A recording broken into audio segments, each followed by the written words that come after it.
Hello guys, তো আমরা পিকনিকের জন্য দই এবং মিষ্টি নিয়ে চলে এসেছি।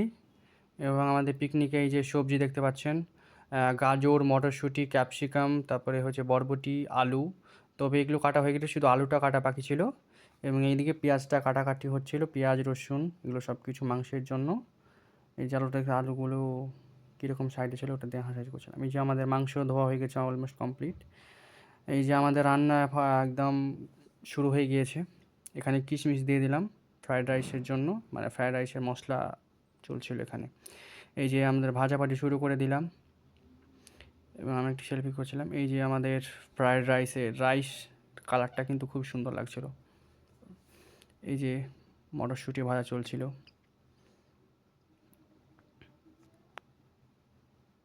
আমি চুটকি মেরে দেখছিলাম। এই যে এখন আমরা কি বলে এটাকে, গোলমরিচ না এই দেওয়া দিয়ে চলছিল। এবং পরে ভাজার পরে তখন আমরা ফ্রায়েড রাইসই করে দিলাম। এবং এত চিনি দিচ্ছিলো, আমি গাইছিলাম চিনি দিতে বারণ করছিলাম, এতগুলো চিনি কিসের জন্য দিচ্ছিস।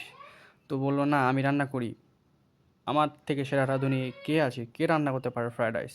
আমার যা বাবা, কিছু বলার নেই। ফ্রায়েড রাইস এই যে অলমোস্ট না, মানে একদম 70% হয়ে এসেছিলো।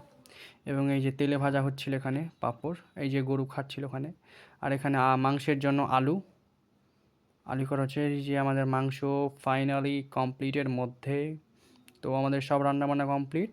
এবার আমি গিয়েছিলাম গাছে কলা গাছে কলা পাতা নিতে, কারণ কলা পাতায় সবাই বললো কলা পাতায় খাবো, আমরা ছেলেরা বললাম কলা পাতায় খাবো।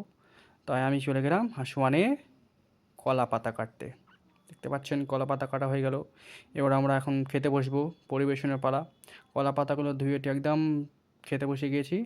এবং আমাদের কলা পাতায় এই যে চলছে একদম ফ্রায়েড রাইস দিচ্ছে, মাংস টাংস দিয়ে একদম পেট পুরে একদম খেয়ে দিয়ে একদম শান্তি। গাইজ, তো ভালো থাকবেন সবাই নেক্সট ব্লগের জন্য।